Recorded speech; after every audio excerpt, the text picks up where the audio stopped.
Hello, everyone. Welcome to this episode of Entrepreneur Showcase Series brought to you by Patranya Media LLC and Parkway Media Partners. I'm your host, Patranya Poonswan. And our guest today is Marshall Seese Jr. He's the co-founder and creative director of the award-winning boutique agency, Attentioneers. Welcome to the show. Thank you. It's a pleasure to be here. Thanks for having me. So great to have you, Marshall. And Attentioneers, I have to ask about the name because it really got my attention. Never heard the word before. So tell us about that. What drove you to call your agency Attentioneers? So and we'll probably get to the backstory here in a little bit, but when we got into the viral video space, it's a deep dive into the psychology of attention. And in the massive world of online videos, you have to get people's attention immediately. Right away. Yeah. And so we really felt like we were engineers of attention. And the idea kind of popped out, well, we're Attentioneers. And there's that moment where I went to GoDaddy and like, please be available. Please tell me that we truly are the first people to think of this word. Were. And we were. It was a great feeling. That's amazing. And you're based out here in Las Vegas, Nevada. But you actually from Atlanta originally, and you've had a career in so many different things. So tell me kind of a quick road. How did you get here from where you were? Because you were in the legal attorney world at one point. Yes. Yeah. Although my focus in the law side of things was intellectual property and technology. So there's always been kind of that kernel of innovation, I guess, that's been at the forefront of my entire career. Yeah. But it didn't take me too long to figure out that reading 200-page contracts every day was not how I wanted to spend the rest of my life. Right. And so I started my first tech company called Mowgli, where we were inspiring people to create music through gameplay out of Atlanta. Okay.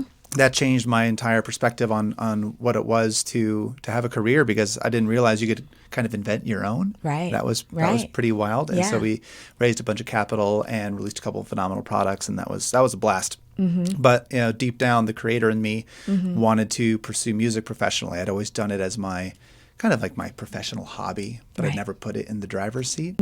So I was playing Americana music under the name The Tin Man, and actually said, what happens if we just focus on this for 4 years? And that was a crazy ride that actually ended up landing me a spot on the Billboard-charting chart for 7 weeks. Yeah, we got some pictures of you, I think, from back in your music days. And you were performing all over the place, or were you in Nashville? I did a few tours in various areas. I was always centered out of Atlanta. I spent a year in Nashville doing the Nashville thing for a little bit. But it was a blast. And I thought having any song on any Billboard chart meant like instant rock stardom.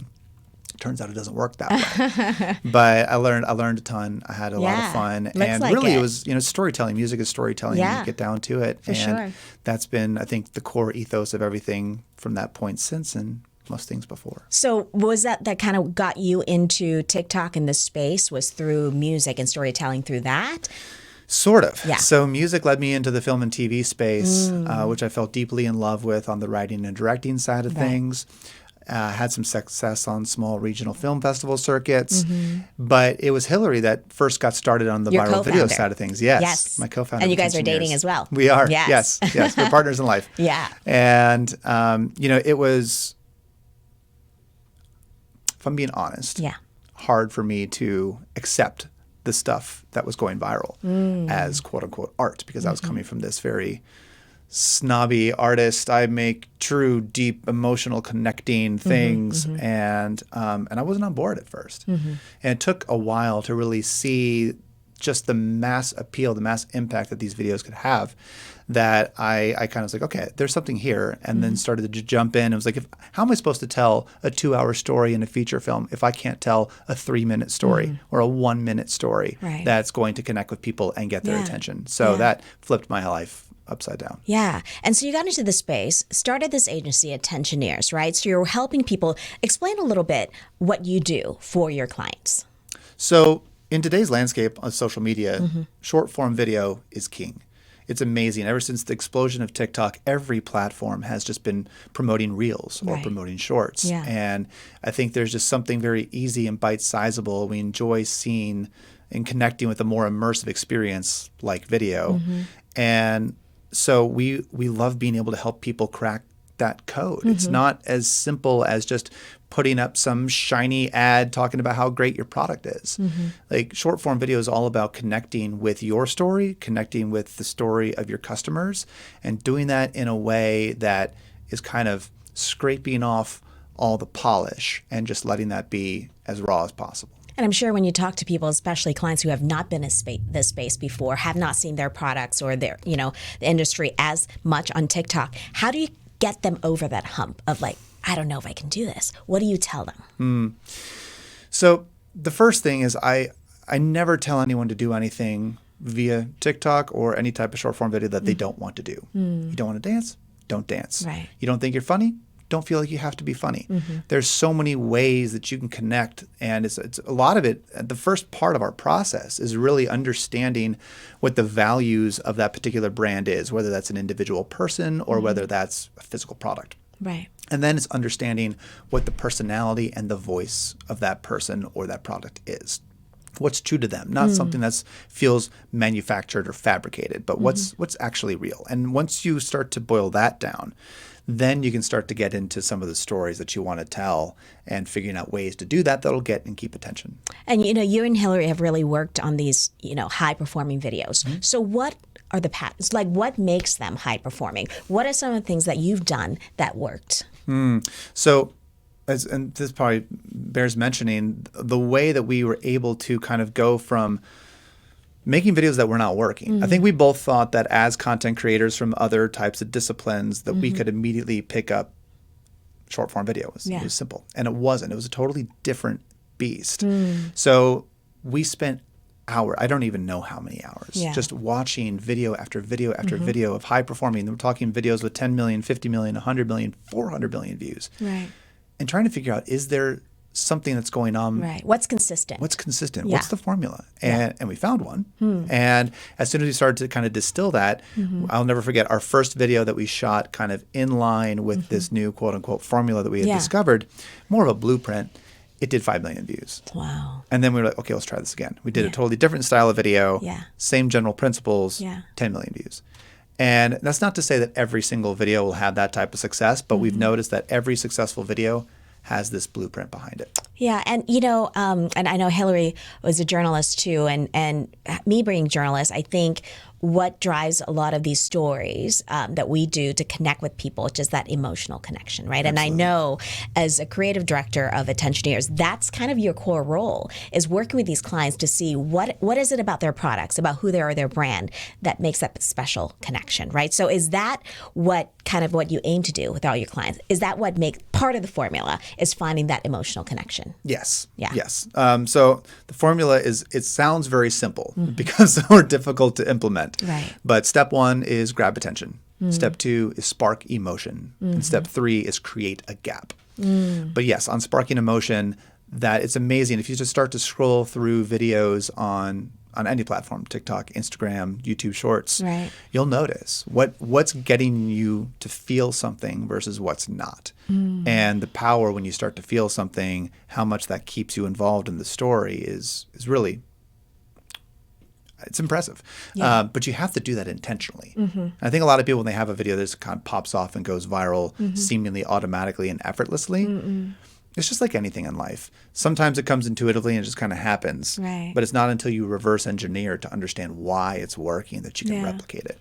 One word that we hear a lot of, things that work because they're authentic, right? They're genuine. They're not fake. They really build on that true emotion. But what does that mean to you? I mean, we hear this word a lot, authentic, but what does it mean for you when you're speaking to clients and trying to make something that's authentic? It gets back to those values and the voice.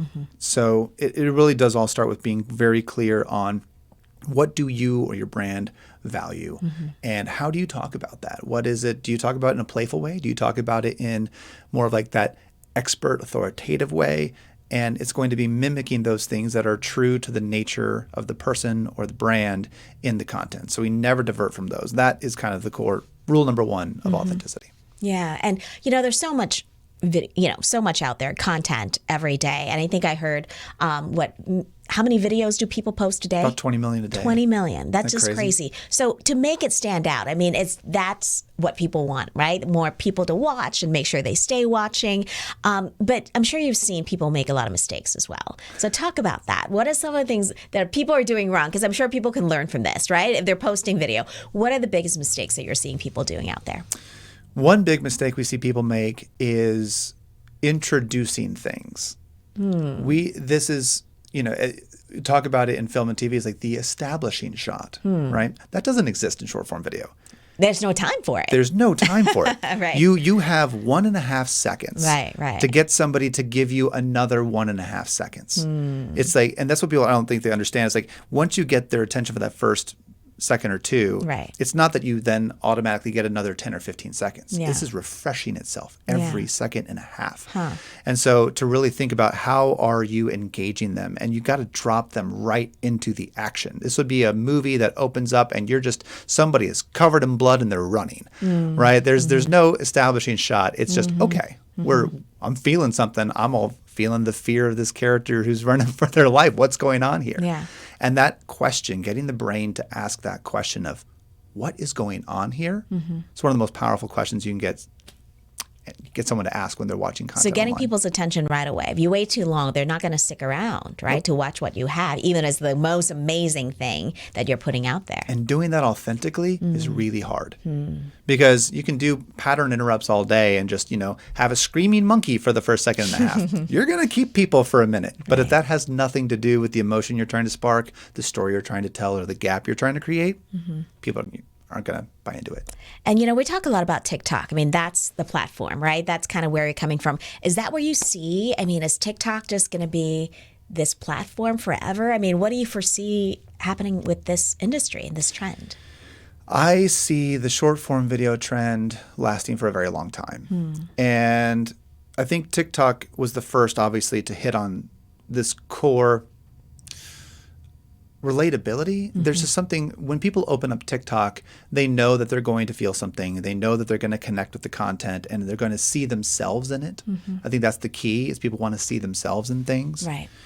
And for TikTok to focus exclusively on that kind of bite-sized video play has totally changed the game to where every other platform is now playing catch up and now prioritizing in their feeds and their algorithms short form video. Like all those stories, right? The Instagram stories and all those things kind of coming off that. Yep. Yeah. I think we're going to see this for easily the next 3 to 4 years, and then there will be something new.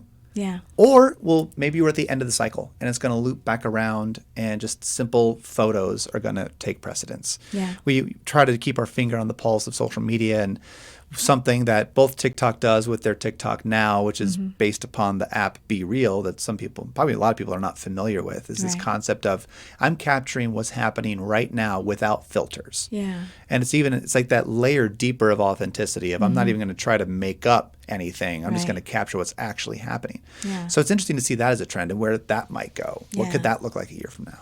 And I know you offer a lot of advice and guidance for people. And I think you offer that service, right? People can call you and get more information. Absolutely. We're here to help people make better content. Yeah. And then you have a free call service. Can people call and just get information? Absolutely. Yep. Yeah. So our website's attentioneers.com. If you go to attentioneers.com/free call, that's a specialized page just to help folks understand what we do, how we can help them, and getting on the phone, understanding what they're trying to drive, what their story is, what the story of their audience is. That's what we want to know and figure out if there's a fit. Yeah. How much do you love what you do? It's coming from where we started and now where you are. Is this what you expected? No, I don't think, if I were to go back and talk to 24-year-old Marshall coming out of law school, he would not understand what has happened.